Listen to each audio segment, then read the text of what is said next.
Good morning and afternoon to everybody. My name is Ben Davis, Director of Trends South Africa Office. Welcome to the seventh Trends Strategic Dialogue on the War in the Middle East, how Sub-Saharan Africa sees the crisis. We have two panels with panelists from across the region over the next 2 hours. But before I get into those, I'd like Abdulaziz Al-Muzaki to open the session with a few remarks. Over to you, Abdulaziz. Thank you, Ben. Thank you. It's a pleasure to see everyone. Ladies and gentlemen, distinguished guests, welcome to this renewed scholarly evening with the Trends Strategic Dialogue series in its 7th edition.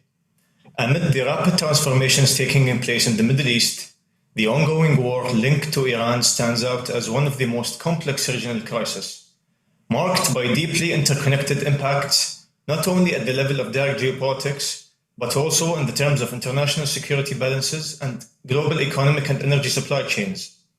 With its military, political, and security dimensions, this war has gone beyond the boundaries of the region, presenting itself as a global issue shaped by the calculations of major powers, concerns over regional stability, and the repercussions for international economic security. From the perspective of Sub-Saharan Africa, this crisis is not viewed as merely as a geographical distant conflict, but as an event with both direct and indirect implications for development paths and human security. These countries, which are closely connected to global markets through food and energy imports, find themselves facing extended effects, including disruptions in the prices of basic commodities, fluctuations in energy supplies, and rising inflationary pressures. Increasing geopolitical competition is also reshaping priorities of international partnerships and influencing the scale and nature of development and investment support available to the countries in the region. Sub-Saharan Africa's reading of the crisis stems from a logical of development-oriented pragmatism rather than direct political engagement, raising fundamental questions about how to protect growth trajectories and strengthen the resilience of national economies in the facing of recurring external shocks, foremost among them geopolitical shocks. Hence, the importance of this intensive and high-level strategic dialogue in exploring the dimensions of the crisis, not only from the perspective of the Middle East, but also through the lens of the Global South, which is redefining its place in a world where the intersection of security, politics, and economics continues to intensify. Thank you all for your presence, and we look forward to an in-depth discussion that enriches the shared understanding of this sensitive stage in the history of international systems. Thank you so much once again. Looking forward to the discussion, and over to you, Ben. Recording in progress. Thank you very much, Abdulaziz. Welcome to the first panel, which is going to focus on the economic implications of the crisis. I'm joined by a blockbuster team of 5 panelists from across the region. We have Dr. Tayo Adelojo from the Nigerian Economic Summit Group. We have Kobus Venter from the Bureau for Economic Research, Kay Walsh from Nova Economics in South Africa, as well as Mugisha Wemamu from the Economic and Social Research Foundation in Tanzania, as well as Emmanuel Owusu Sekere from the Africa Center for Economic Transformation in Ghana. I think the best way to start things off is to deal with the elephant in the room, which I think is the major economic impacts that Africa is feeling, which is through energy markets. And I'm going to direct a question to Kay to start off the panel discussion. Would you be able to sketch the impact on Sub-Saharan Africa's energy markets of the Middle Eastern war and what that variation is across all the markets in the region? Thank you, Ben. Well, obviously my knowledge is mainly on the South African market. I'm based in South Africa, but I will try and extrapolate from our case. In the case of South Africa, about 19% or 20% of our primary energy supply is from imported oil and gas. So there are 2 real transmission mechanisms from this oil energy price shock, should I say, into the South African economy. The first is directly through the price of crude and refined products that we import. the majority of the refined product we import is from Middle Eastern countries like the UAE, Oman, and Bahrain. And the other transmission mechanism, which has a broader impact on the South African economy, is via weakness in our currency. So since the conflict began, our currency has depreciated by roughly 9%. And that obviously affects not only the price of oil that we import, but all of our imports. So it has a broader reaching impact. So I'd say, that for us and for, I think, most economies that remain reliant on imported fuel products would be the two ways in which we feel the impact. And it typically there's usually about a quarter lag before the combined impact of higher oil prices and a weaker currency feed through to our domestic economy. The combined impact for South Africa has been about a 35% increase in the rand price of oil products. And I think we've yet to see that fully translate at the petrol pump and into the prices of more general inflation in the economy. So similarly, for countries in the region that, as I say, are reliant on imports and are exposed to being emerging markets, risk on typically means currency depreciation. I would expect similar impacts, but to varying degrees, depending on the structure of their energy markets. But maybe your colleagues on the panel can speak to some of the other countries in the region. Fantastic. Thanks very much for giving us an insight into what's going on in the South African market. I think a 35% increase in any major input like that is obviously going to have a significant impact on what's going on. Just starting maybe with West Africa, with Dr. Emmanuel, if you wouldn't mind just giving us a view of what the economic drivers of the impact of the Middle Eastern war is in your region and home market, and how are those drivers expected to impact aggregate economic activity under best and worst case scenarios. We're going to apply the sort of IMF scenario approach that we saw yesterday to this, because I think that there's as much uncertainty on what the outcome is going to be at this stage as one could possibly get. So just like Kees said, most of us are net oil importers, right? So the immediate impact being supply chain disruptions and the spike in oil prices has an immediate impact on our respective economies. Oil prices stabilized around $70 to $80 a barrel before the conflict, but during the conflict, that peaked as high as $126 a barrel. You've seen that happen. And so you've seen an increase in petrol prices from between 2 and 34%, and diesel prices between 10 and 35% across a number of African countries. You can talk about Ghana, Malawi, Tanzania, Zambia, Gambia, Mauritania, etc. The impact on energy and food prices will have a broader inflationary pressures on the macroeconomy of these respective countries. At the national level, you would notice that our currencies are already depreciating. So we're going to have inflationary pressures, our currencies are depreciating. You're going to have some balance of payment challenges as well. So the depreciating currencies for us means that or these changes will have a pass-through effect across the broader macroeconomy. For us, the depreciating currencies also mean that our foreign currency denominated external debt are going to be more expensive to pay right now, both the debt services and the debt. Growth projections have been reduced downwards, moderated downwards, which means that your tax revenues are also going to decrease significantly. Already coming from the COVID, we are already on a situation where we have high distress levels, debt distress, or many countries in debt distress or at high levels of debt. So the depreciating currencies and inflationary pressures, and it's like to have worsening our debt positions than it is, as if it's not bad enough. We have a much more worsening scenario. And it's a different level. At the household level, inflationary pressures means that household disposable income loses purchasing power. So households cannot spend as much as they used to. So your value-added tax revenues are also going to drop.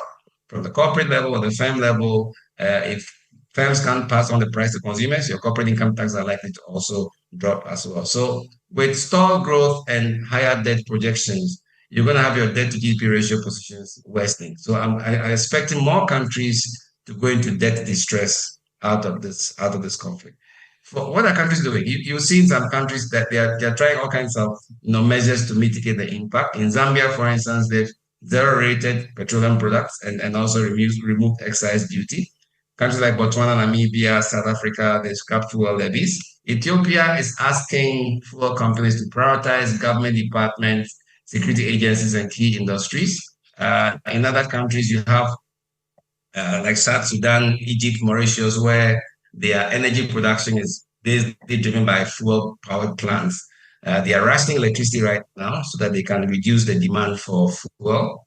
Other countries are also implementing hybrid work arrangements so that you don't have to drive to work all the 5 days of the week to reduce fuel demand so that the impact of the fuel prices can be minimized. So different measures are being applied. The effects are multiple levels.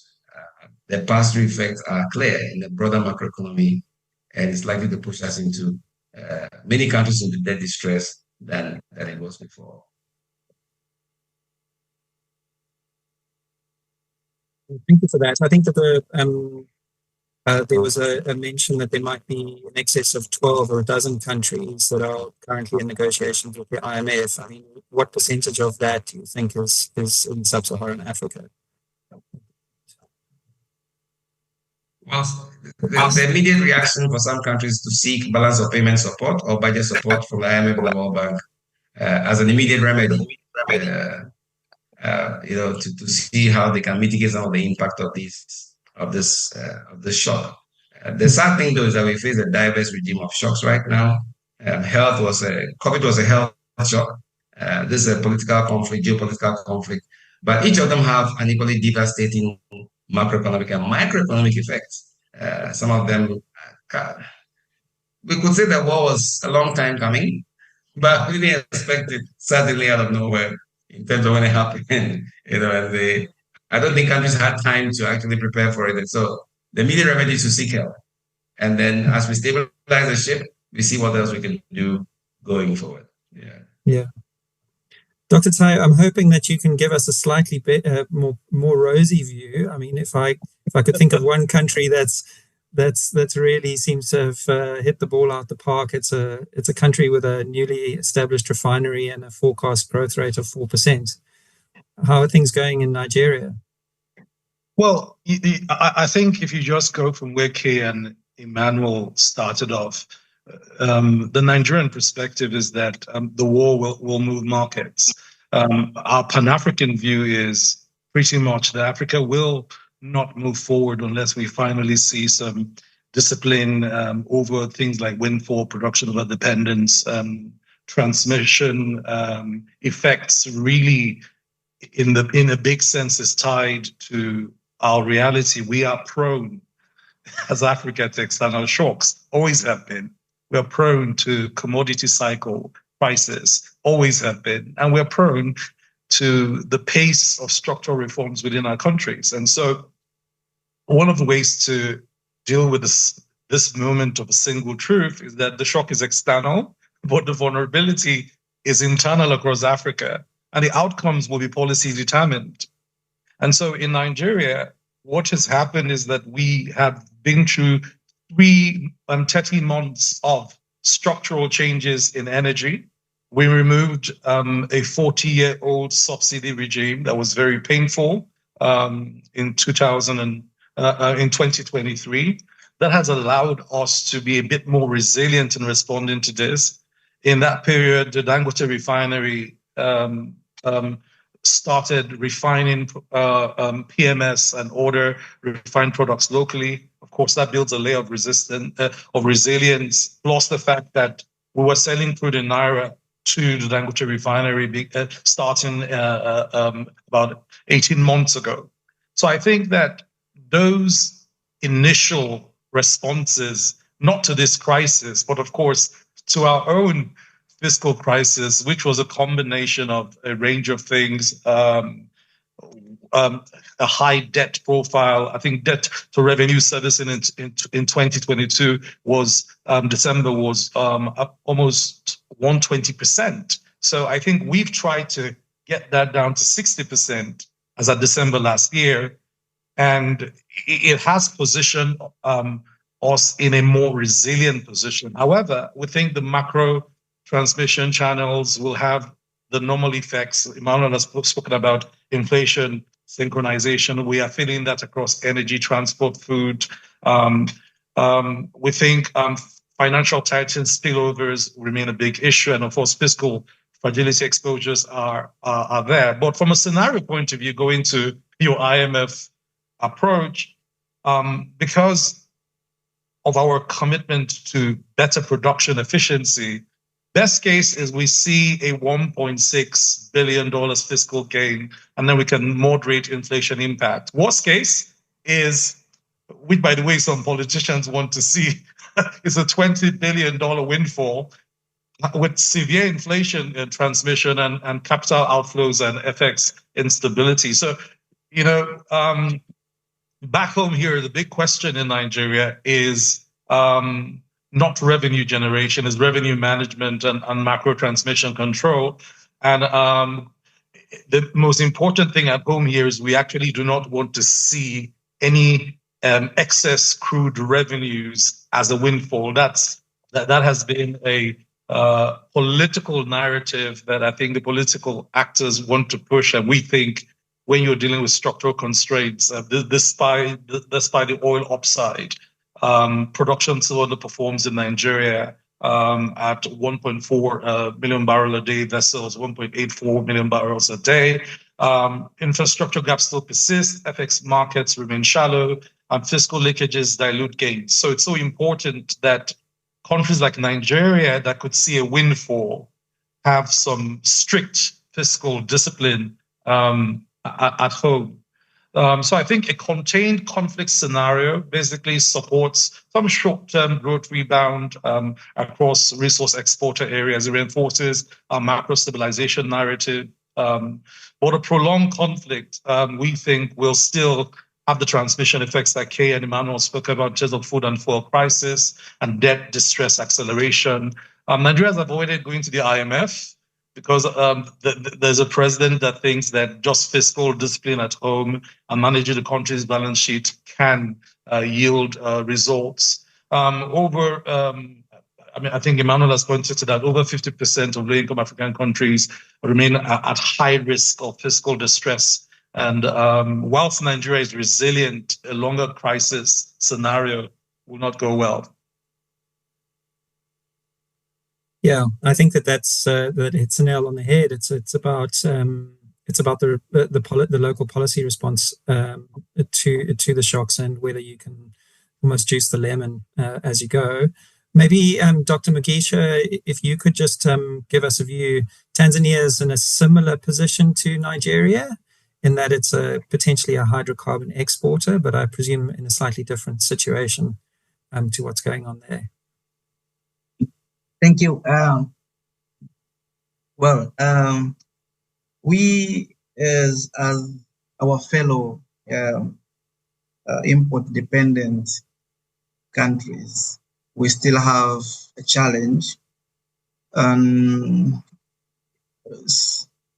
transmission of simply say channels in which we are being affected by this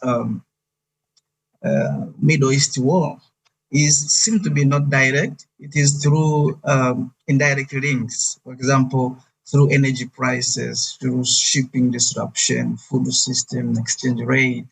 So you see, these are now what are just kind of transmitting the direct, the impact to the economy. We are different from Nigeria, a bit different from Nigeria, because we are in transitional period, but not yet at the fullest position to just say we are insulated from these negative impacts. For example, when we look at the shock from the energy price angle, we see still it is the dominant channel that is bringing negative impact to the economy. Of course, we are still depending on a large supply from the Middle East. So any disruption will quickly raise the global. I mean, will raise the prices as it is happening outside the Tanzania scenario. But also, this also impacts the issues of transport cost, and this gives the implication of rising cost push inflation across all sectors. And there is also this logistic shock or kind of shipping and trade disruption channel. This also has impact on bringing higher import costs, delays in industrial imports, but also pressure on ports and logistics. And well, it due to the tankers to avoid using the normal trade routes, and so there is a increasing cost, but also the delays, which are directly affecting the production, the gestation of production, but also bringing in lags in the supply of the primarily required goods. Also, in terms of financial channels, as I've said, exchange rate. Well, as it is happening in many African countries, also we are in the mode of depreciating due to the rise of the needs of the bills for the importation of the oil. So this is kind of, it is costing us on the side of weakening the current account and foreign reserves.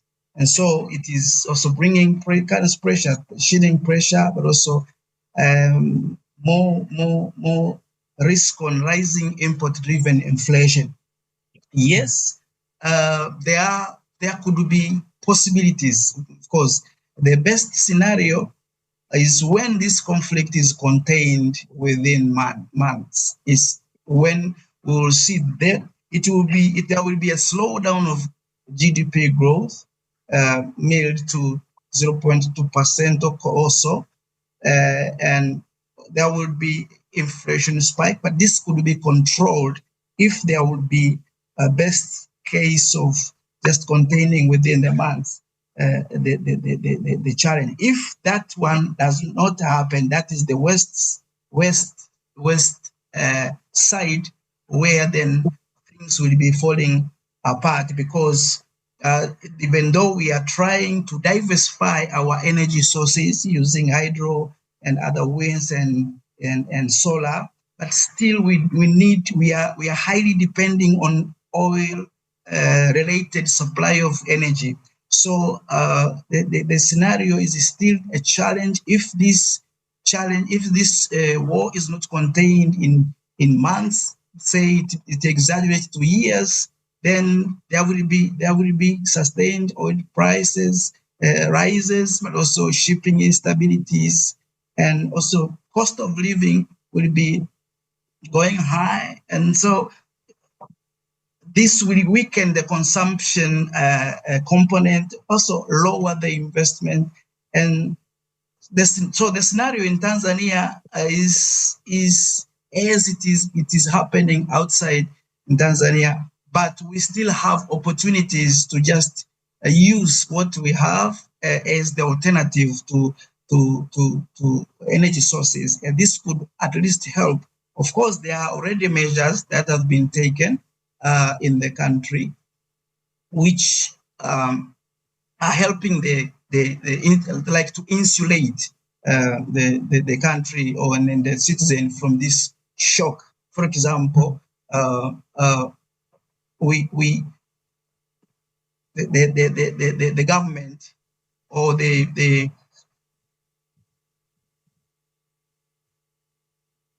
yes, we saw the permanent secretary of the Minister of Energy announcing that there have been they secured forward fuel supply contracts to just at least guarantee availability of oil and supply of oil for collectively about approximately 563.6 million liters to sustain the country up to 91 days, like until June. These are initiatives that have been made, but also the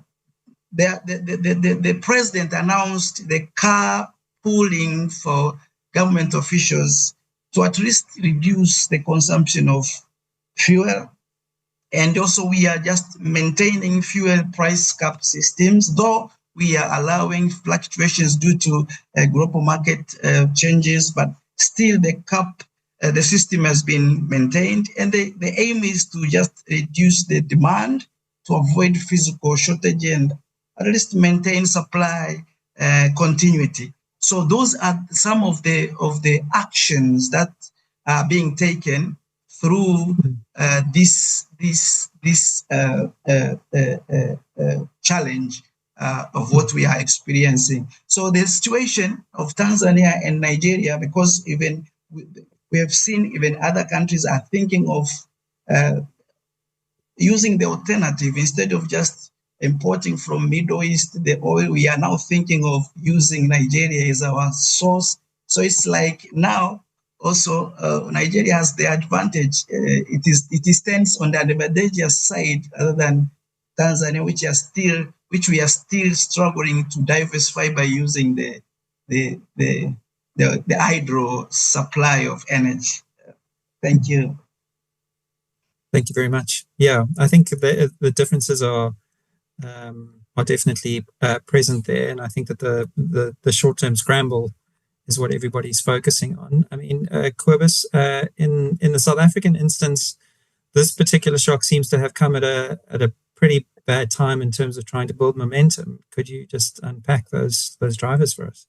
Yeah, with pleasure. I mean, I just wanted to say it must be nice being a Nigerian economist at the moment, or at least it's better being a Nigerian economist than it is being a South African economist, most probably.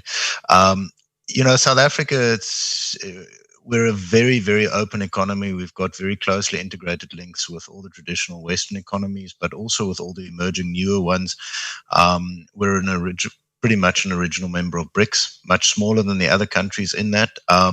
But we have a significant resource endowment. So you have to see this also as part of the broader geopolitical changes to the global order, which we take into consideration. But I think in this regard, especially over the short term, we're much like all the other countries. And we can deal with this impact primarily as a price shock. Again, I'll get back to the short and the medium term effects in a moment. But, South Africa entered this year on a very positive footing. And we had a very extended period, more than a decade, of really subpar growth. And following recent political changes, lots of other kind of moves in the country, things were starting to look a little bit better. We had green shoots emerging in investment. We had international inflows coming back into South Africa in much stronger formats. The currency was performing well. Equity markets were rallying in excess of the global rally. Bond yields were trending down. It wasn't great yet, but everything was getting better. It was like, short-term interest rates are expected to fall further this year on the back of a significantly better inflation outlook. The central bank was able to lower our formal inflation target down to 3% after decades of struggling with inflation in the South African context. So in short, we had like a little Goldilocks scenario emerging. I mean, we get excited about 2% growth at the moment, which is pretty depressing in the reality.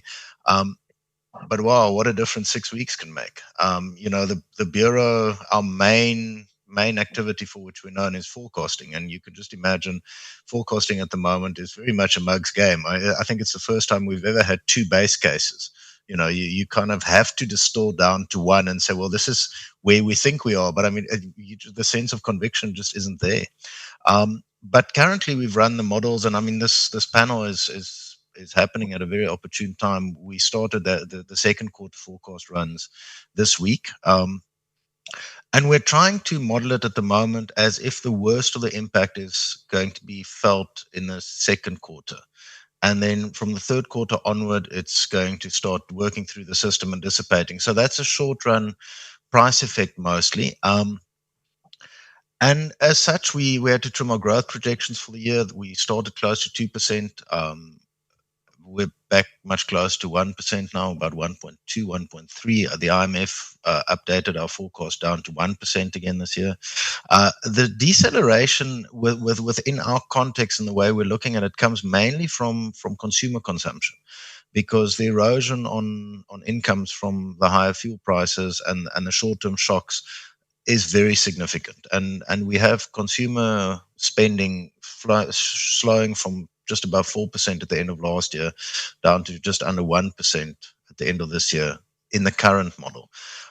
So it's already quite a significant shock. We were expecting the central bank to cut interest rates further this year. We had 50 to 75 basis points cuts penciled in. At the moment, our baseline view is they're going to stay flat. But already some very credible economists, it would be interesting to know where Kay stands on this one, is calling for interest rate rises at the May meeting. We're not there yet. But, the thing is, going from a cut of 75 points or 50 points this year to nothing already has significant implications. But of course, if the conflict goes on for longer, everything changes. It becomes a little bit more structural. It becomes non-linear. Inflation becomes embedded yet again. We've had decades of struggling with inflation here. And then the central bank obviously needs to consider much tighter monetary policy. We have a very independent central bank, and they take their mandate very seriously. This will kill all the green shoots in investment spending. Private investment spending and residential investment was also starting to show some signs of life. Higher fuel and inflation erodes households' income even more. It creates a bit of a negative feedback loop there. Bond yields climb. The risk on that several of the people spoke about earlier, and we have a precarious but stabilizing fiscal situation in South Africa after many years of misrule by the previous administration. Things are going much better, but it eroded so much of the fiscal space that South Africa used to have that it is very concerning. If anything negatively affects our longer term bond yields, this will obviously have negative impacts. And if you, on the other hand, have tax revenues also coming under pressure from a declining growth trajectory, the squeeze is from both sides.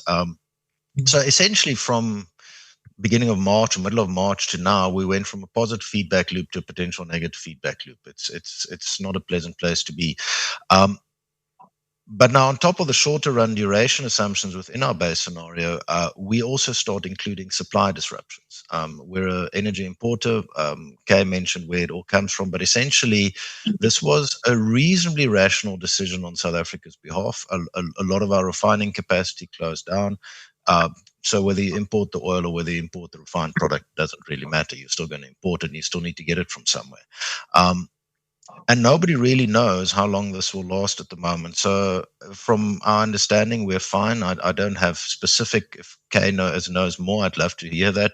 But it seems that our fuel supplies are fine until the end of May. And after that, kind of the jury's out. We'll see closer to the time, because it's a logistics issue. It's not just a willingness or an ability to pay thing. But then also things like fertilizer comes into play.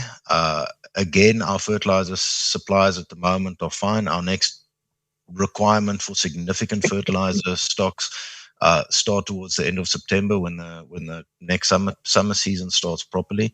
And if they're not forthcoming, this will be implications. We have very deep and highly developed competence in agriculture, fortunately. So talking about things like food shortages in South Africa and the immediate region might be premature, but it's probable that if this thing extends, those type of impacts will become very, very serious for the African region as a whole, where food security is not quite as secure as one would would like it to have. And then once crude and finished product becomes hard to find, never mind expensive, we'll have to adjust all our forecasts again. And then tilting into a recessionary mode by the middle of the year is completely feasible.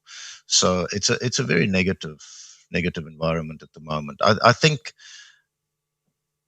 one can feel bad about it for yourself, but I think everybody's in this situation and everybody's waiting with bated breath to see how long the conflict lasts, and then specifically what the post-conflict environment looks like, because it's also, the damage has been done to the production capacity, to the extraction capacity. This will take time to wind its way through the system, and if we can maintain it into a price shock environment, that's one thing. But if it becomes a supply shock, very different levers come into play.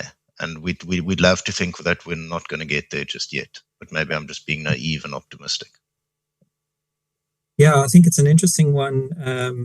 Just commenting from my conversations with some energy commodity traders, is that there has already been discussions at a policy level about diesel shortages, which would have where there's a significant trade-off. You either make the decision to provide fuel for transport because everything's trucked in South Africa, or you run open cycle gas turbines at peak times, and you can't do both if this carries on. I mean, is that something that you're seeing? No, totally. We actually spoke about that this morning in our morning meeting. Fortunately, our historic energy wobble that we had in the sector with the generational capacity, but Kay is really the expert on this, so maybe we should get her to say something on that. Yeah, but weaker economic growth will probably serve our interests from an open cycle turbine requirement, because the generational capacity has improved, the generation fleet, and the EAF is much better than it was 2-3 years ago. Weak growth will probably support that. But that's a really sad way to get out of trouble, is to just kill the economy to the point where it doesn't become a real problem. The price elasticity of diesel is basically zero. If the economy grows at 1%, you're going to need diesel. Petrol, on the other hand, is a lot more related to household incomes, and there the price impact will certainly have some role in changing behavior. I can't remember, I think it was Dr. Mugisha who was speaking about carpooling and alternative arrangements. The general usage of petrol in South Africa has declined by about 25% over the last 10-15 years anyway, because of more efficient motor cars, transport systems, etc. But it still equates to a very significant, so a 20% increase in the fuel price does still equate to about 0.25% decrease in total consumption expenditure. So it's a very sizable impact. Yeah, I mean, conscious of time, I think maybe it would be good to get Kay's view on what should policymakers be doing in this type of situation. I mean, it sounds like you're damned if you don't. I mean, I guess the hope for most policymakers is, as most of the speakers have indicated, that this is not a prolonged or protracted war, and that the conflict is resolved soon. But even so, the only thing that governments can really do immediately, similar to what the South African government has done, is to try and cut taxes on fuel to mitigate the short-term impacts. So, our government has reduced the fuel levy by 3 rand a litre to partly offset the increase in the underlying prices. Do you think that... Sorry to interrupt you. There was an interesting comment by the IMF yesterday that they didn't recommend that type of policy intervention just because it didn't create sustainability. I mean, how long do you think that South Africa could carry this on for? Yeah, I think it depends on how dependent governments are on that as a source of tax revenue. I think in the South African case, we've traditionally had quite high fuel levies, so yeah, it's probably okay. But as you say, if you're a government that's very dependent on it, it's clearly not sustainable. It just provides a very temporary relief, because prices went up by 5 and 10 rand a litre respectively anyway, even with the cut in 1 month. And then, yeah, but there's very little you can do in the short term. I mean, South Africa, unfortunately, because Cobus was talking about the previous administration that was maladministered many things. One of the things they did was reduce our strategic fuel reserves. We only have 2 weeks. We're legally obligated to have 60 days. So from a government strategic fuel reserves perspective, we're now very exposed. We obviously do have, storage in private tanks, as Cobus said, to last us to May, but the previous administration sold it off at $29 a barrel and never replenished the supply. So yeah, those are sort of more longer term things that you would hope would be in place in the case of a fuel shock, and they're not. I think fortunately, yeah, on the electricity front, which is really my area of expertise, things have dramatically improved here since 2023. We are no longer running the diesel peakers, which we were hugely reliant on 2 years ago. So from that perspective, thank goodness, Eskom our national utility has managed to improve the maintenance and availability of our coal fleet. And we are, relative to our neighbours, in a very fortunate position to be 60% of our primary energy is still from domestic coal. Not fortunate from a climate change perspective, but in the short term, we're pleased. So I think, how I'd want to see the South African government responding to this crisis is to do some scenario planning. Clearly, it's not a good time to be replenishing your strategic fuel stocks. You'd be doing so at a massive premium, but we probably need to have a look at that. And then, in terms of, just sensible macro and fiscal decisions, for those countries, as you say, like Nigeria, that are in the fortunate position of maybe getting an oil revenue windfall, it's to manage that carefully. And for those of us that are not, I think it's really looking at how to try and shield households from the worst, the vulnerable households from the worst of the impacts. But one just hopes, I think we're all hoping that the crisis is resolved sooner than later. With the protracted load shedding crisis we had here in South Africa, you can see how that will potentially change your energy mix or your energy use.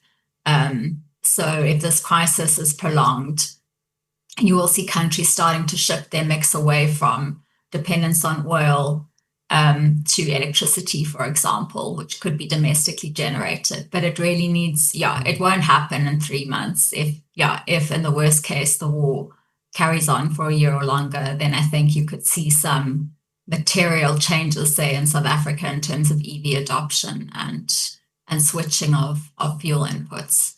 But in the short term, it's not very practical. Sorry, Cobus, you wanted to say something there. I presume it's on the elasticity of response. No. It's actually just a comment. I'm not sure who's on the call, or just in case there's some financial, creditors to the country. The shock to the fiscus from the fuel levy relief, which government implemented for this month and next month, is around, call it 6-7 billion rand. So it's sizable.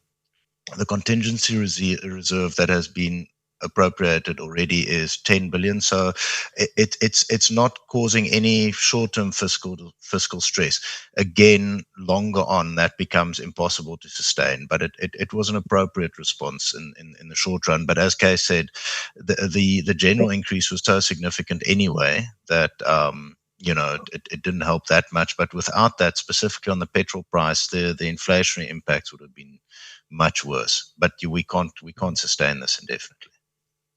Yeah. Dr. Manuel, I think without the policy, the fiscal flexibility of, say, South Africa or possibly the windfall benefits of Nigeria, what else could policymakers do to respond to this situation? I think there's a wake-up call. For me, it's a wake-up call for maybe people Africa as a whole. We need to begin to look internal.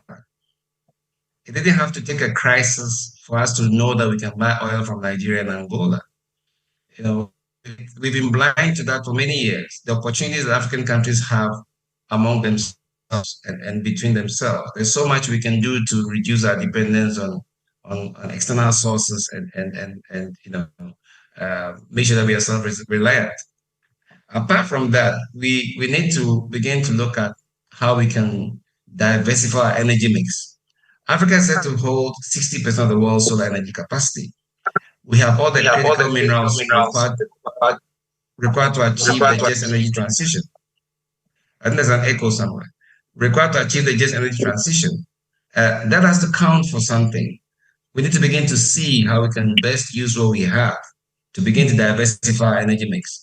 It doesn't have to take a crisis first. There's so much we can get from each other if we can look internally. So for me, this is a wake-up call for the African policymaker to look beyond their noses, if I could use that phrase, and see how best we can leverage the resources the continent has to avoid the extreme impact of such shocks, most of which we don't have any control over.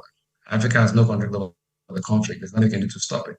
So most of the time, shocks will come from areas where you have no control over. But then you have to make sure that we have diversified and positioned the economy in such a way that you maximize resilience towards such shocks, irrespective of the type of shock it is and where it's coming from. And I think that these are the two key things that the African policymaker needs to begin to think about. The AFCFTA, for instance, has fantastic opportunities for the continent, and the policymaker is still so slow about it. Regional protocols are not trickling down into national development agenda. The policymakers are still crawling in terms of making the right changes they need to make the continent self-reliant, and resilient to the diverse regime of shocks that the continent faces. Yeah, good. Dr. Tao, just to look forward at the opportunities, I mean, where do you think, if you were an investor in Africa, what has the war actually created in terms of opportunities to get behind initiatives? I think Dr. Emmanuel's probably highlighted a couple, but I'm sure you have more. Absolutely. I actually think that the opportunities are in the policy responses. So if in Africa we see a real shift to preserve reform discipline, of course, there has to be a very clear agenda to protect the vulnerable, precisely. So go from all the universal services to more targeted transfers and reforms, build buffers and avoid the illusion, especially in Nigeria, that a windfall is a gift, right? I think that type of more pragmatic policy response allows the investor to see certain things up front. One is the clear energy system reconfiguration that must go on across the continent. And I really enjoyed listening to our South African colleagues, because that's really what must happen. So beyond domestic refining, the regional energy integration must be a real agenda that picks up. And I think we shouldn't waste a good crisis. Yeah, it's going to take months to do it, but this is what crises are meant for. You get the political incentive, you get the policy momentum to do difficult work quickly, right? So I think we shouldn't waste a good opportunity for energy integration in Africa. And that allows us to accelerate the incentives for the renewables, right? And gas hybrid models to pick up. So I think that's a unique investment opportunity from a global standpoint. And it allows us to then do the energizing for industrialization through this energy transition, not after it, which again solves the other transmission effect issues on inflation because of import-dependent African countries like Nigeria. So of course, we are having importation of the inflation from urea, from the other things that Nigeria must buy from the rest of the world and the cost of global shipping, etc. And the larger issues with our structural vulnerabilities. I think the second is frontier yield from reform anchors. So the high interest differentials, improving FX frameworks, confidence, elastic type moves could allow us enter quickly, exit faster, from an investor point of view. We could create space for that. So I think that the opportunities abound, but they abound only to the degree the policy response stack creates real confidence for the global investor. So if anything, I think this is the time to not go into the panic mode where there is noisy policy response communication across Africa, but more coordinated, strategic, clear policy response that shows that Africa is ready to be resilient, willing to do the hard work, right? And to demonstrate this reform discipline. There's something Emmanuel pointed to that I think ASET and NESG agreed on. African consensus on its own reforms to reduce its vulnerability to global shocks is a conversation we must finish by ourselves now, and because the next shock is coming, and the next shock is coming, and the next pandemic is coming, right? So we need to move beyond, and this is the short-term signals of what we'll do in a crisis, and demonstrate to investors that Africa will be resilient for the longer term, and going with Africa makes sense from that point of view. I think that that's where all this win that we can celebrate, maybe in the longer term, but in the short term, of course, investors are watching policymakers. Fantastic. Yeah, I couldn't agree more. We need more coordination. I think all the potential seems to be on the continent. I think, Dr. Mugisha, when is Tanzania going to be putting a gas line into South Africa? We have a gas shortage that's impending at the moment. We can't seem to get Mozambique to deliver. There's so many opportunities from East Africa to make those linkages work. Maybe you could comment on those. Sorry, you're on mute.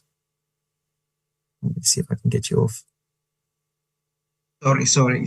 Yes. And now, can you hear me now? Yes, you can. Yeah, sure. Simply to say is that this is a war-triggered opportunity, which is happening now. The Middle East shock increased the premium on kind of security of supply rather than just lowest cost supply. And East Africa becomes the risk diversification hub for global trader, global energy traders, so to say. You see, this disruption has made or has created or increased volatile and expensive global fuel supply chains. So there are longer shipping routes and higher freight costs, and which are leading to the increasing need of buffer storage. So as a result, now we need to just look at or rethink on logistics strategy, which can just help to save just-in-time imports of the primary requirement of this good, or necessary good, which is oil. So we are well positioned as East Africa, as in Tanzania also particular. Why? Because we sit on the Indian Ocean shipping corridor. Of course, also we are already serving landlocked markets like Uganda, Rwanda, DRC, South Sudan, Burundi. Also, we have a growing port infrastructure. You see, if you look at Dar es Salaam, but also if you look at Moba Salam, those are the opportunities that can be harnessing using this triggered war opportunity. And also, so investors should think on investing in areas of East Africa or in Tanzania particularly, like looking at large-scale fuel storage terminals, so establishing large-scale fuel storage terminals, but also coastal fuel blending and distribution hubs, just creating private sector petroleum logistic companies also is possible. Pipeline and inland port expansion, as you have said, that there is, preparation of just exporting gas. Of course, the the process is ongoing. We are still hoping for the best. As you have said earlier, we have the potential of using the hydroelectric power, but also gas. Now we have deposits discovered. So it's just a matter of time. We are thinking of the best way to just exploit and supply what we have currently. So those are the longer term, or those are the arrangements that are making East Africa and Tanzania, particularly on the positive side or on the attractive side, to just harness the opportunity of what is going on around the world currently.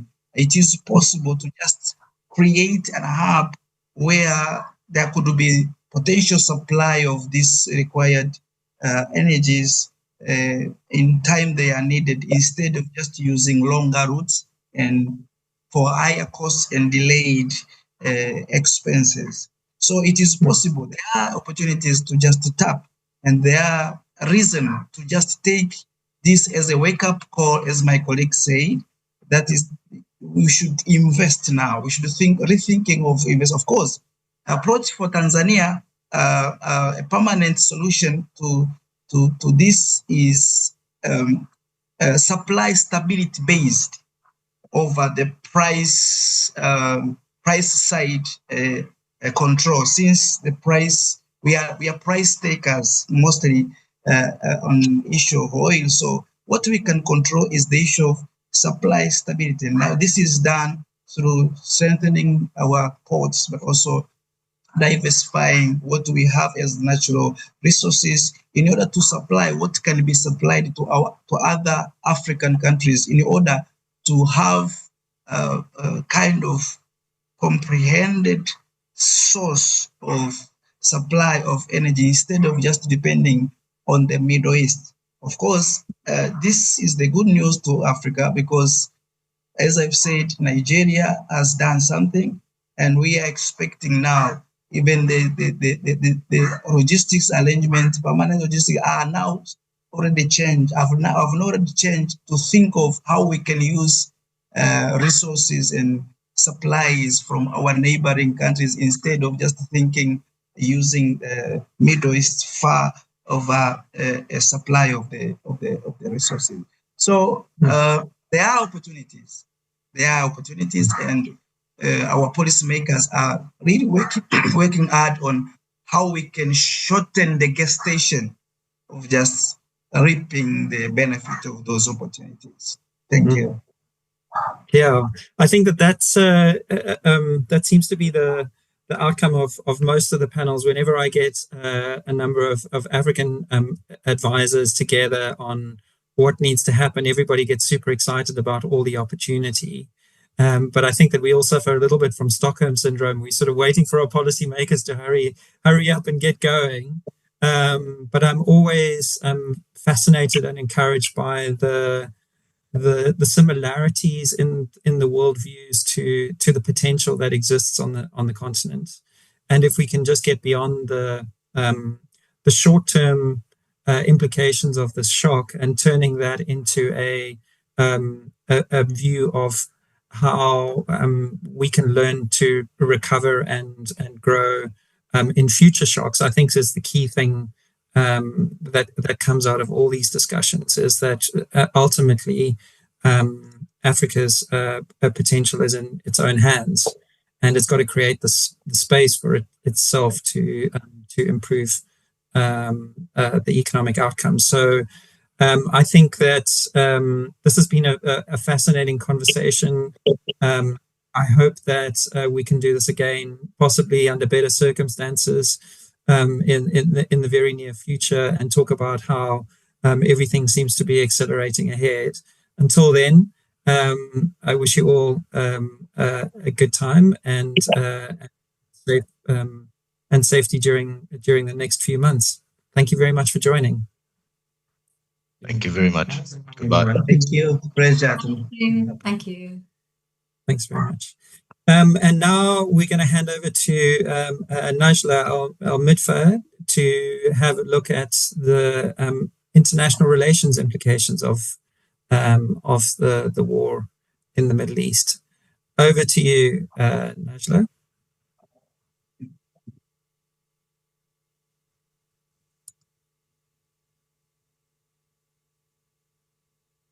Good afternoon, everyone. My name is Najla Al-Midfa, and I'm a researcher at Trends Research and Advisory. It's a pleasure to be moderating this panel today. Today's panel will explore how the conflict is affecting the Sub-Saharan African region across multiple dimensions, from political to maritime and land security, as well as broader international relations dynamics, and what this may mean both during and after the war. If we could have just a few minutes to make sure all our panelists join, and then we could begin.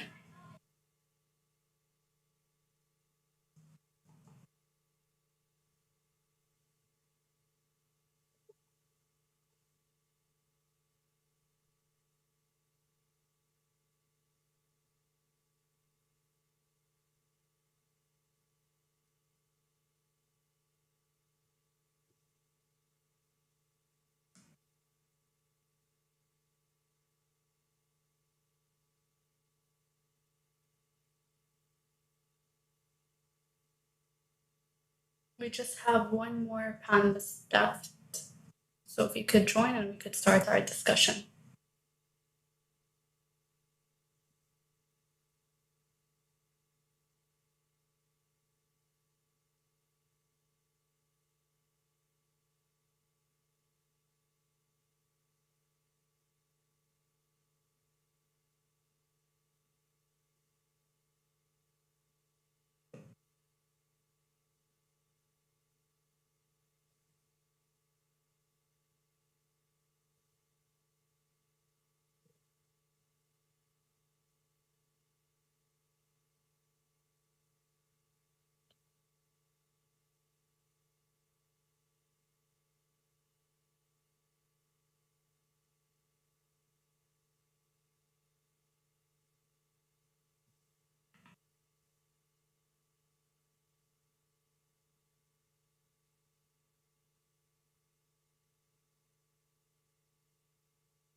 Okay, so everyone, welcome to our second panel of this dialogue.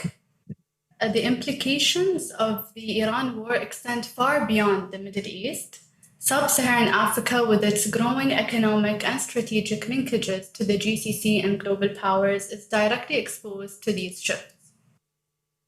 I'd like to introduce our panelists. We're joined by an excellent group of speakers today. First, Dr. Hassan Kananji from the Horn International Institute for Strategic Studies, Kenya, and Professor Adibi, who will be joining soon, Professor of Political Science and International Relations at Nasarawa State University, Nigeria. Next, Professor Francis Berry, Maritime and Regional Security Specialist at the Security Institute for Governance and Leadership in Africa, South Africa. Unfortunately, our other speaker, Mr. Naim Jina, for Strategic Reflection South Africa, won't be able to join today. For the rest of our speakers, it's a pleasure to have you with us today. And before we begin today's panel, just a quick note on timing. I'll be giving each speaker around 10 minutes for their remarks so we can keep the discussion balanced and leave room for exchange. So my first question would be to Dr. Hassan. Dr. Hassan, I'd like to ask you from a security standpoint. First of all, what security risks could the Iran war create for Sub-Saharan Africa, especially in fragile or conflict-prone areas?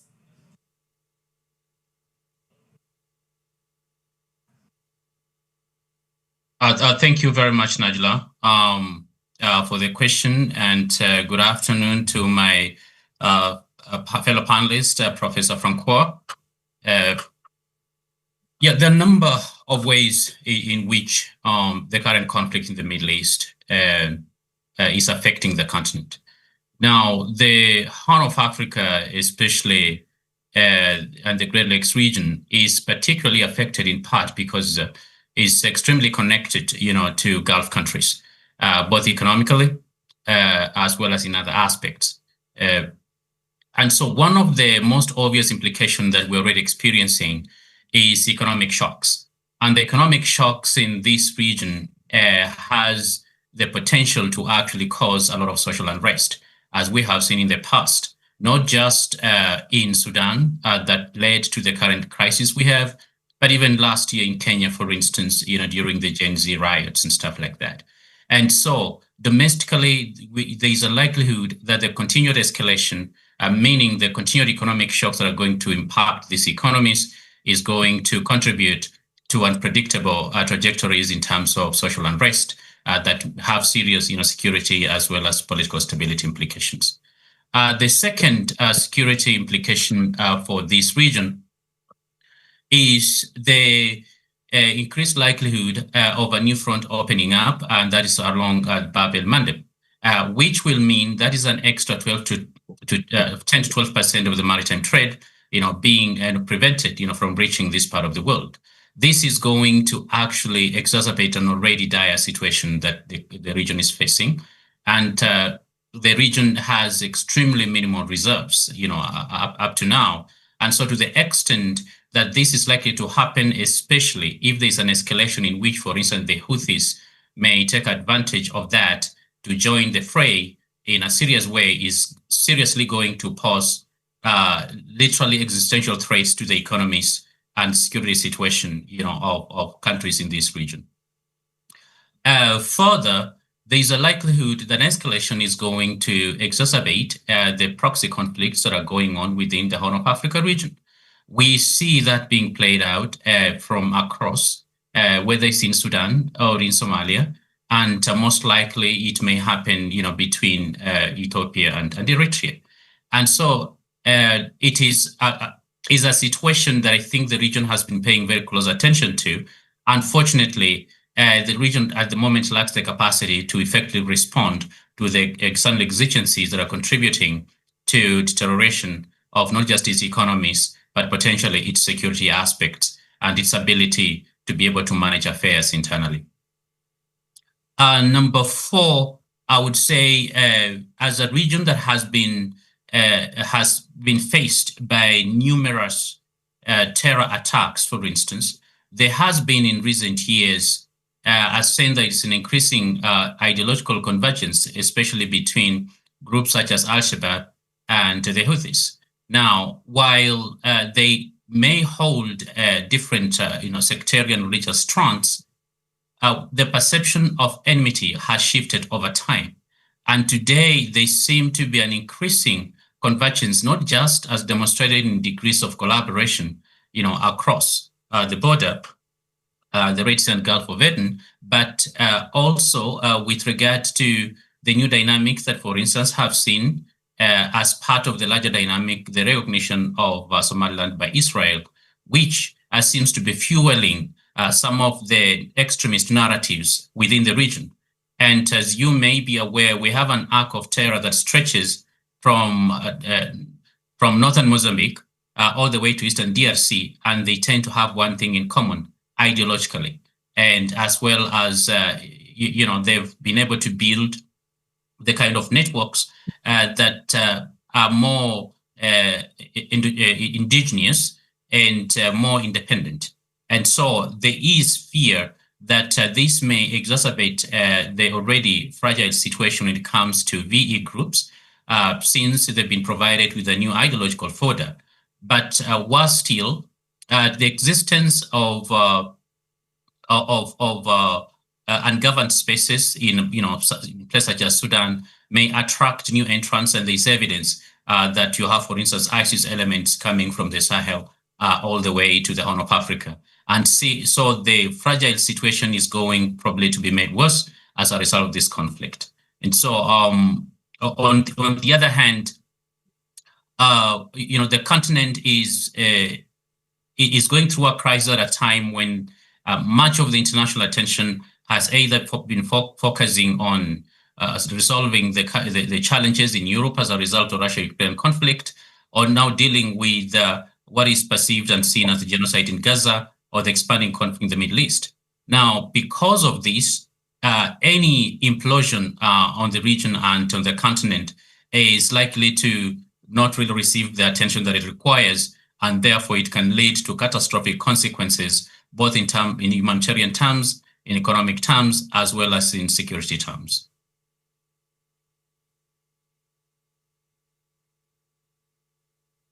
Thank you so much for your answer, Dr. Hassan. And as you mentioned, from a security standpoint, this crisis is affecting many issues, such as the Somaliland issue, Shabab, and different ideology and ISIS elements. Looking ahead, my second question is, how should policymakers in the region prepare for the medium to long-term security implications of this conflict? Yes, I think from the policy perspective, one of the ideas I think that should be exercised here is try to build a degree of resilience by pursuing a policy of building some reserves. Most countries in this region, they do not have energy reserves at all, and many, what they'll be having is probably not anything more than 2 or 3 weeks, or at best a month. And so that makes the economies extremely vulnerable. Secondly, I think the continent and the region need to try and revitalize the existing mechanisms of conflict resolution and conflict management. To the extent that the world is not going to be paying close attention as they used to, then the continent has to take up and shoulder much of the burden of working and resolving their own issues, and starting with conflicts in Sudan, for instance, which has gone unabated and unattended to for many, many years. But also fundamentally, I think there is need for diversification. And to the extent the continent actually has countries that produce oil themselves, but you realize much of this has not been actually refined within the continent, and there's little value addition that has been going on. And that has made countries, including the largest oil producing countries such as Nigeria, extremely vulnerable to actually oil shocks. And so I think a little bit of inward looking and developing certain capacities for self-sufficiency is something that is going to be helpful for the continent going forward. Now, geopolitically, the continent, I think, and the region should constantly try to pursue a policy of strategic neutrality when it comes to some of the global challenges. But when we talk about strategic neutrality, it does not mean that the continent just sits, idly by as things happen. There is need for Africa to build more agency when it comes to international diplomacy that is going to contribute to the stability of the world, in large part because whatever happens out there is affected. And the Gulf and the Middle East region, for instance, is Africa's near abroad. This is as close culturally, religiously, geographically as it can be with any other part of the world. And therefore, the fate of these two regions is actually interconnected and interlinked. And so to the extent that this is the case, and the extent that Gulf countries, for instance, have invested heavily in the Middle East, in Africa, like the UAE, for instance, is probably one of the largest, if not the largest current in terms of source of FDI for the continent. It is important that there's a meeting of minds and building some kind of common understanding of the issues. So there is going to be a lot more collaborative approach, whether it comes to Africa's security, Africa's development, or the regional collective security that is going to be required for the growth of both regions. Thank you so much, Dr. Hassan, for your insights from the security perspective. Now, I'd like to move on to Professor Adibi, who will help frame the broader implications of the Iran war on sub-Saharan African countries, particularly from a political perspective. So welcome, Professor. And my first question is, what are the main political drivers shaping how sub-Saharan African states are responding to the Iran war?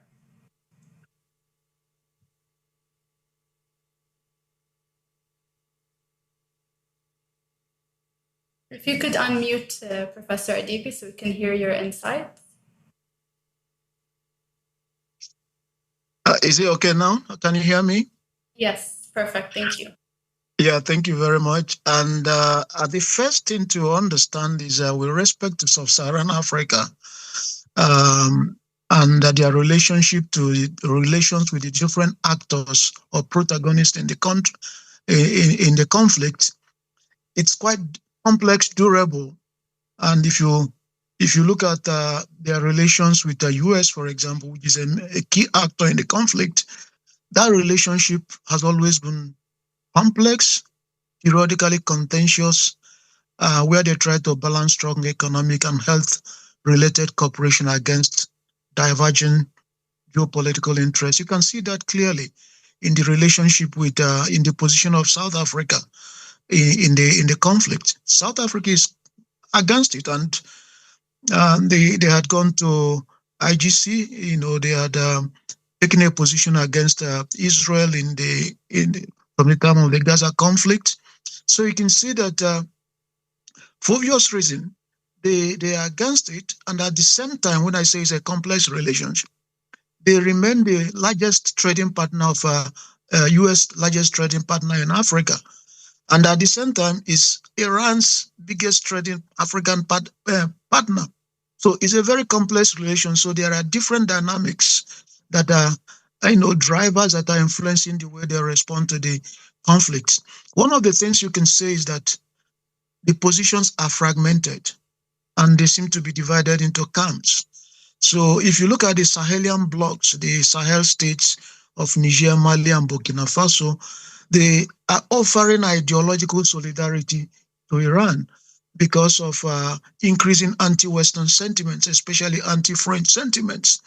So, and whereas if you look at countries like Nigeria and Ghana, they're exercising a little more caution to avoid triggering sanctions from the US. And again, it's a complex relationship because Nigeria, for example, has substantial the people we call Shiite in Nigeria population that are aligned with Iran. In fact, the group protested, leading to America, temporarily closing its embassy in Nigeria. So that again is one of the things that Nigeria probably shaped the way Nigeria has responded and becoming loudly silent, not wanting to, stick out his neck or bring out his head for the coconut to be broken on his head. So we can say there's a mosaic of responses. And again, if you look at countries like, again, South Africa, Algeria, and Namibia that have been very critical, and they have their own reasons for being critical. And then, as I mentioned, the middle ground, silent countries like Nigeria, Nigeria and Angola that focused on de-escalation for obvious reasons. Trade remains a key factor that shape relations. Why, for example, the trade relations between Iran and sub-Saharan African countries is not really that much. It's growing. In South Africa, for example, you can notice that in 2025 alone, it grew by 85% over the 2024 level. So trade, even though it's relatively small compared to the trade with European countries and the US, and compared to Sub-Saharan Africa's trade with China and its traditional allies, is still something that has been increasing. Iran, for example, has also been investing in states in Nigeria like Bauchi, where they invest in mining. And in Niger, for example, Iran has been accused of trying to get uranium. It is alleged, so let me say it's an allegation, that Iran made a deal with the military junta in Niger to get 300 tons of uranium. Don't forget that Niger has 2 mines, uranium mines, that are said to contribute to about 5% of the global uranium output in 2022. So these are the considerations that, again, countries that are, most African countries are, agriculture. Agriculture still plays a lot of role. And under the Ukraine-Russian war has already led to the escalation of prices for fertilizer. Now, with 30% of global fertilizer exports coming through the Strait of Hormuz, urea prices have jumped further by at least 20%. And these are probably some of the things that are shaping the response of some African countries that are calling for de-escalation. Obviously, net oil importers like Kenya and Ethiopia, they're not having it easy. While also countries like Nigeria and Angola, that you can say they are benefiting from rising oil prices, they are also at least temporarily benefiting. We don't know whether this plays a role in the way they shape their response, not coming out openly to support one side in the conflict. So, in terms of our relationship with the US, for example, one of the things we feel, or I believe, is again shaping the response is a US involvement in counterterrorism in Sub-Saharan Africa. There are increasing fear that resources are being diverted to the Middle East, which would then lead to the sidelining of more Sub-Saharan African countries. For example, before the war started, US did a major operation. I don't know if people are still critical of some of the aspects, whereby they try to fight the bandits in the country, and they promise they will come again, they send soldiers. But since the war started, not much has been heard about them. So these are some of the elements we feel, or drivers I feel that have been influencing the divergence of responses from some of the Sub-Saharan African countries. Thank you, Professor Adibi. And you mentioned from Nigeria's and Angola's perspective, if I may ask, to what extent could this conflict reshape Africa's external partnerships and bargaining power in a more multipolar global system? Okay, thank you very much. I will say that again, that one of the things we expect will happen, I forgot to mention before that Iran has continued, one of its leverages in Africa continues to establish religious institutes, schools, through the Iranian Red Crescent. I expect that even at the end of the war, because the war eventually will end one day, it will continue to leverage religious institutes to build more grassroots support among Muslim communities, especially in countries like Nigeria, Tanzania, and Ghana. One of the things I also fear that if Iran emerges internally weakened, if it emerges from the conflict and perceived to have been weakened, it may likely double down on African engagement to bypass international sanctions and escape continued diplomatic isolation.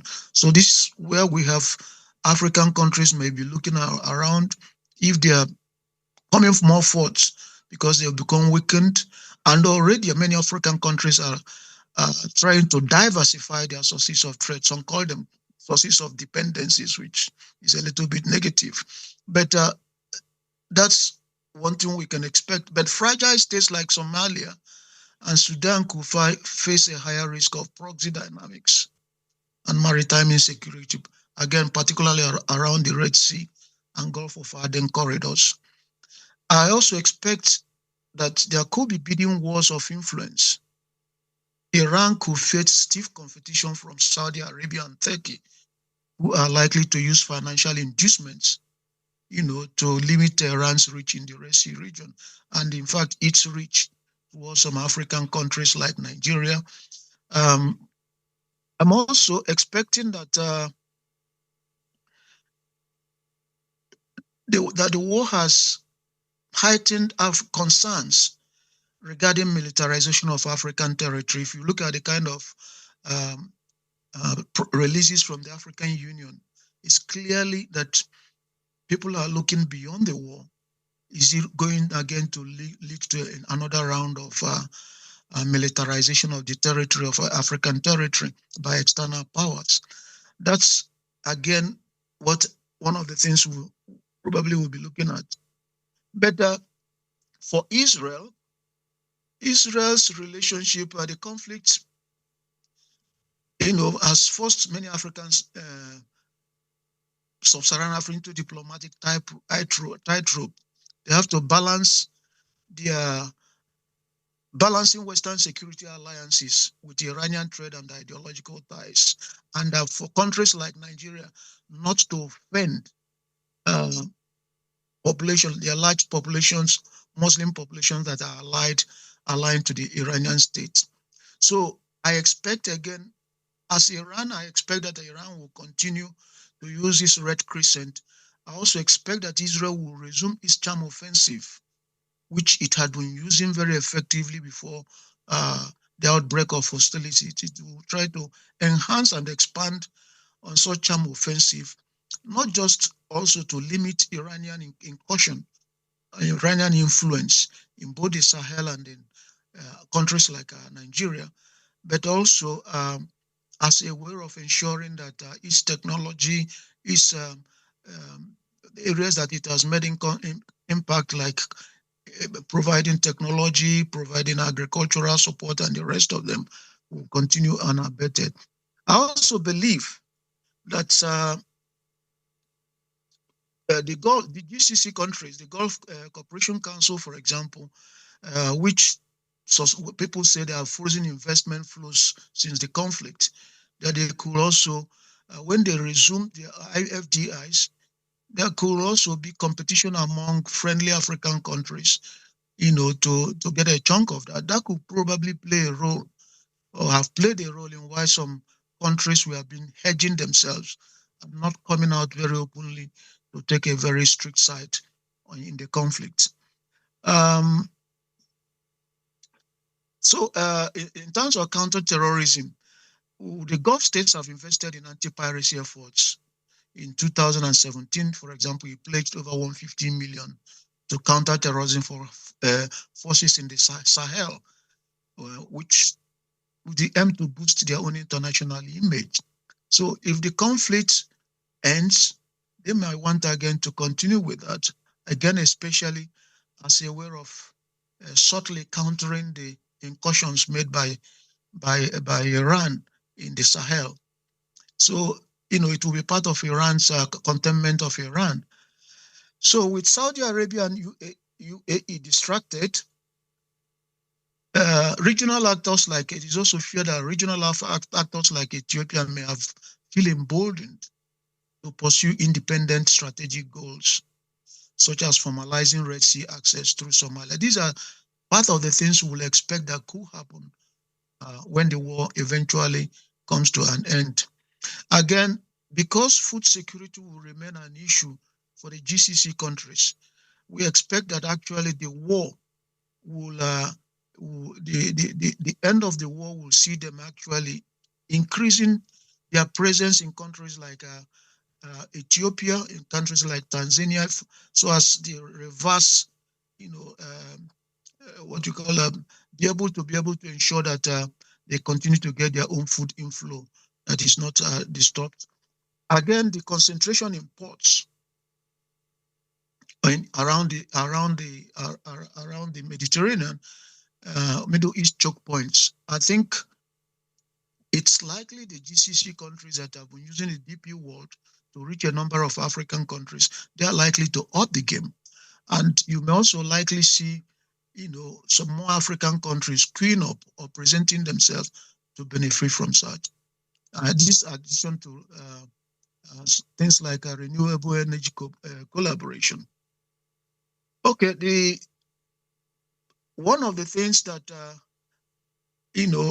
people have expressing concerned about, and which I think I mentioned it in another, using another language, the growing fear, and that is real, that African soil at the end could become a secondary theater for proxy militancy, especially under General Trump. And he drew a line between those who didn't support him and those who are supporting him and the level of support. And a weakened Iran, is not likely to want to remain weakened. And I don't think that even in the Middle East, they want a paramountcy of Israel. And Israel is still going to find a way, as I say, to go on farm offensive. They will not lack countries who will be willing to, not align at least in strategic neutrality to, take whatever they can offer. So I think these are some of the ways I feel the war could shape future relations between Sub-Saharan Africa and the key protagonists in the conflict. Thank you so much, Professor Adibi, for your valuable insights from a geopolitical perspective.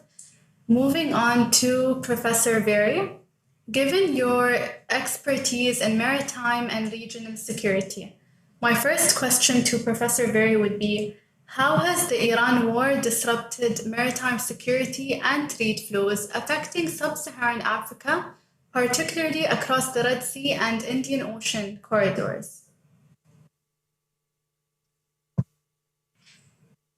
Good day, Nabla, and also to my fellow panelists, good day to each of you. Thank you for the opportunity. I want to kick off on the question by pointing out that we are seeing choke point politics and its interplay with complex interdependence.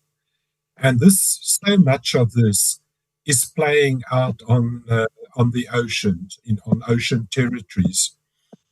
So anything that wants to enter or exit through the Strait of Hormuz eventually has to transit through the Indian Ocean and most probably via the Cape Sea route, the Red Sea, or the eastern outlets into the Pacific Ocean.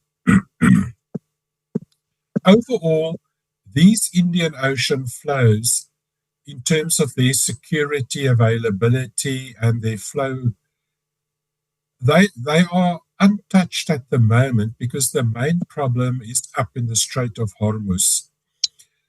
The Red Sea flows, there's still the risk of a Houthi intervention at the southern entrances to the Red Sea. That's latent. It hasn't played out at sea for the moment, but the risk perception remains. Two red lights there is, of course, the Red Sea oil terminals of Saudi Arabia and shipping companies that want to avoid risks and transit through other conduits through the Red Sea or the Cape Sea route. They all play a role in terms of what passes through the Red Sea and along the coast of Africa. Shipping numbers have been impacted.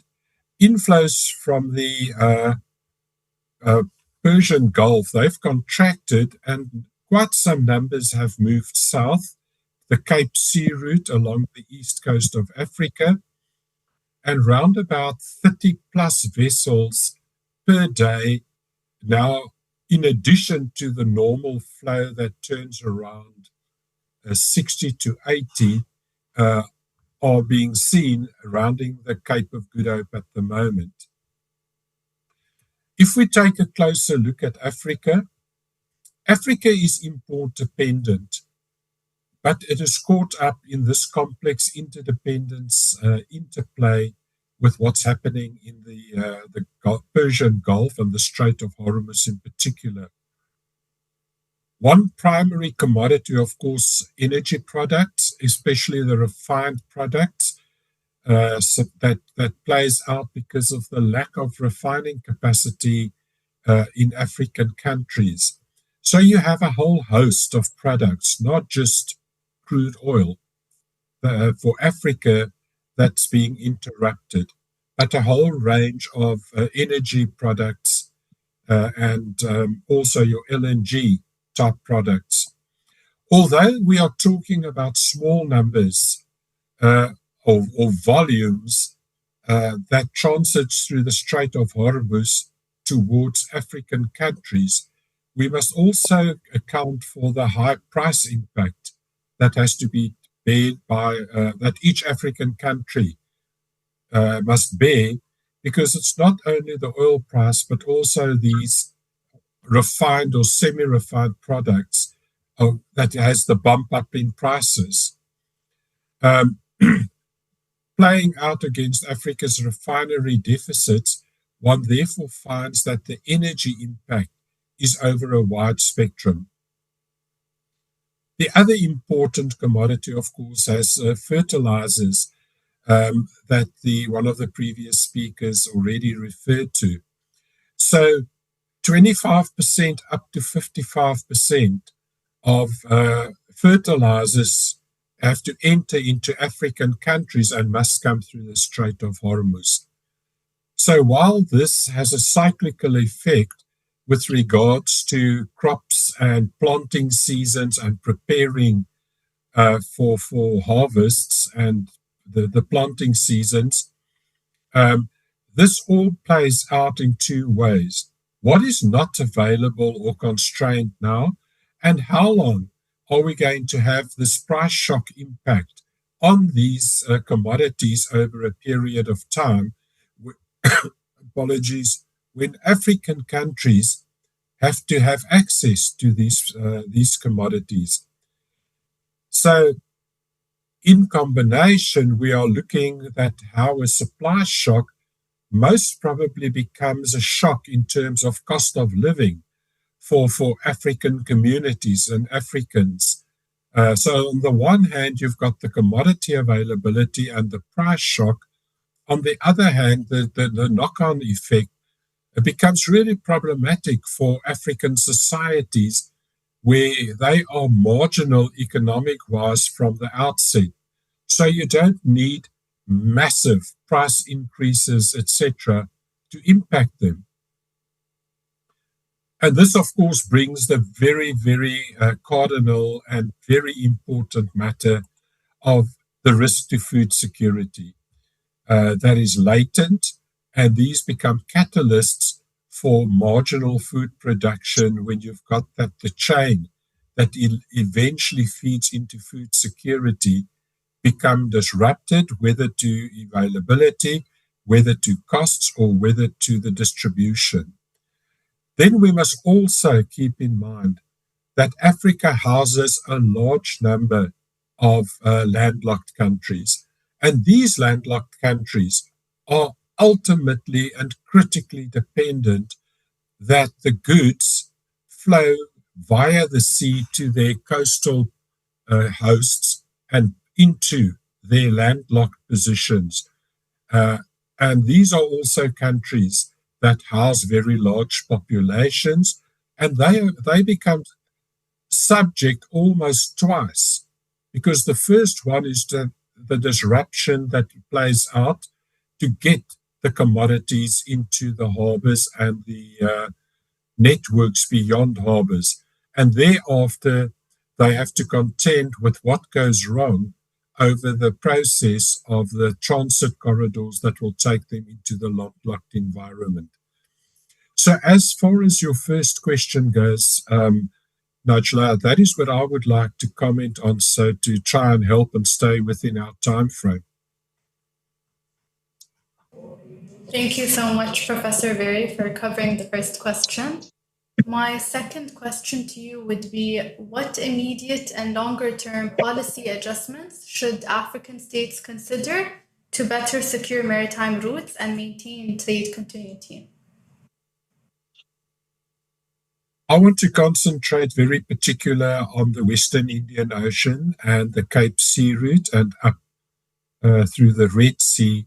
That's along the east coast of Africa, from Egypt down to South Africa. I want to make the argument that there needs to be a shift, that the Cape Sea route along the Western Indian Ocean, that this is no longer a mere standby route. this is probably becoming the new normal. The Cape Sea route is also not a traditional choke point that can be easily interdicted by means of which you have this choke point effect and the ripple effect, as you will have for the Bab el-Mandeb, as you will have for the Strait of Hormuz, or as you might have for the straits, the Malaccan Straits on the eastern periphery of the Indian Ocean. And that the Cape Sea route must become a strategic asset to be nurtured through cooperation, and that it's for Africa, it's a permanent strategic asset. For the rest of the world, it's a strategic asset where the rest of the world must really come to the table to make sure that this lifeline is not a type of a spur of the moment matter that only receives attention and receives funding and receives inputs once you've got a choke point politics playing out to the north. So, therefore, the Cape Sea route must be kept safe, and it must be made a safe and attractive route. And that Africa, for example, must play its role, that it becomes a continental maritime security provider to the Western Indian Ocean and the Cape Sea route in particular. So Africa must stay in the picture. To do this is not only extending the rule of law, a presence, as well as maritime domain awareness into the Western Indian Ocean, but also that Africa delivers quality harbors, safe harbors, and that it also plays in the cooperative mode to deliver the quality logistics services at sea, whether it's from the island states or from the coastal states along the eastern littoral of Africa. Also to extend quality salvage and search and rescue services. So collectively to build better domain awareness and a response capacity for shipping. But we must all keep in mind to extend this is to play in the cooperative game. And the cooperative game does not mean Africa must assume a responsibility for everything, because it is a global shipping route. So over the longer term, there must be an assurance to all players, not only countries, but shipping countries, as well as your insurance risk entities, that the Western Indian Ocean and the Cape Sea route is a safe and dependable maritime space. Therefore, Africa must play a role. For example, landward threats from the African continent must not spill offshore. Sudan's civil war, the ongoing insurgency civil war in Somalia and in Mozambique, that must be contained, and that must not have a footprint in the maritime domain. And that the Cape Sea route is secure and even more secure than the Red Sea, and that you've got competitive costing, because the way in which the perception builds that you've got a longer but a much safer sea route around the Cape, you type of become a much stronger competitor for shipping that has to run through the Red Sea, and the insecurity and risk profiles that continue to operate there. So Africa in particular must not become a passive observer, but it must really operate as an active manager for a global energy and trade corridor. And this would lift Africa's profile as a maritime security provider and role player, even if it's only in the Western Indian Ocean. Because remember, all the eyes and the shipping now tend to turn to transit in some way through the Western Indian Ocean and the Cape Sea route around the Cape. So from an African side, Africa has got very good maritime regulatory instruments in terms of, for example, the AIMS 2050, the Lomé Charter, the Shipping Charter, and Transport Charter. But South Africa must not be its own worst enemy, where African countries are very, very slow to ratify their own regulatory arrangements, which, if one can look at it, it's really not bad. It's good. So the question remains, Africa cannot expect others to see it as a good role player, but it does not want to ratify and play according to its own rules. Africa must also build partnerships to make sure that the infrastructure, its maritime and critical infrastructure, is up to par. It must bring regional cooperation into maritime security practices, especially East Africa Community and SADC. This is to move past conferences, workshops, paperwork, and talking the talk. It must start going out and showing how Africa can become a player in this global maritime security corridor. So optimize regional security cooperation on services, even on defense, and become a counter to drive that at this stage is very much a type of situated in risk premiums, how risk is interpreted, and bring security and predictability to the Western Indian Ocean, the Cape Sea route, to counter and show that in terms of risk premiums that have a whole ripple effect in terms of costs and where shipping goes, to bring that risk security perception and premium as far as the Cape Sea route is concerned down to its absolute minimum, that you only have to contend with time and distance, but your support, good order at sea, good services, as well as the safety of shipping that run along this route when things go problematic up north, or even in the absence when risk perceptions are lower, that the Cape Sea route around Africa remains a competitive sea route within your global maritime corridors. Thank you for the time.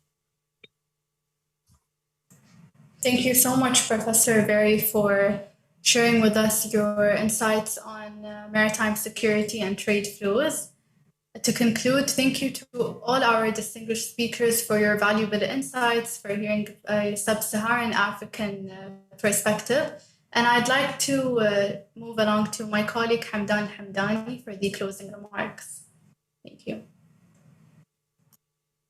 Thank you, Najla. Assalamu alaikum, ladies and gentlemen, distinguished guests and speakers. As we wrap up this in-depth discussions on African perspective on the war of the Middle East and its considerable importance in exploring the post-war future, as well as reshaping international and regional alliance and understandings, it's evident that we are at a pivotal international moment that is redefining the maps of global and regional influence, as well as bilateral and multilateral relations at both general and sectoral levels. It compels rethinking of interlinkages between regional security and global stability, particularly in global south and with sub-Saharan African at the forefront. The contribution has been underdiscovered. That is, the crisis cannot be reduced to its immediate military dimensions, nor even its political and strategic aspects, confined to the direct parties or the region surroundings. Rather, its extent encompasses economic, humanitarian, and development dimensions across geographically distant regions that are economically and socially interconnected with the Arabian Gulf. Its global repercussions evident in these disruptions of supply chain, rising energy and food costs, and in increasing vulnerability of developing economic to external shocks. It also became clear that the sub-Saharan Africans' positions in this equation is more effective than influential. However, at the same time, it possesses growing margin to redefine strategic choices.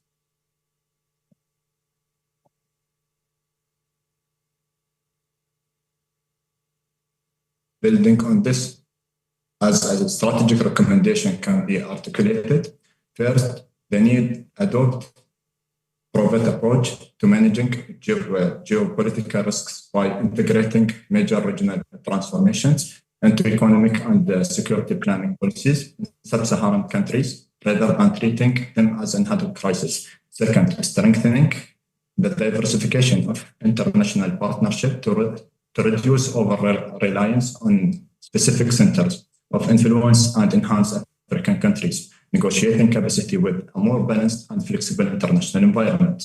Third, investing in building economic reliance, particularly in energy and food sectors, by developing more stable local and regional supply chains and reducing exposure, volatile external markets, or enhancing regional cooperations with African as a center tools for increasing collectivity capacity to absorb external shocks and coordinate positioning in international forums related to security and development.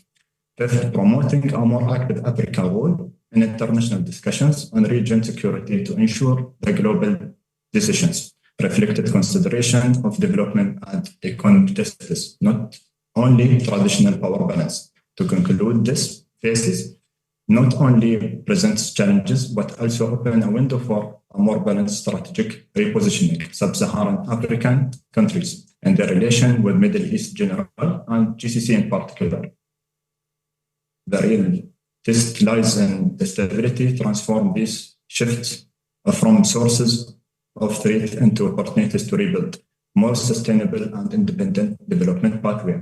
Thank you all for participation, and we look forward to be more in-depth and expensive intellectual engagement ahead. We also look forward to your participation in the 18th Trans-Strategic Dialogue. Thank you.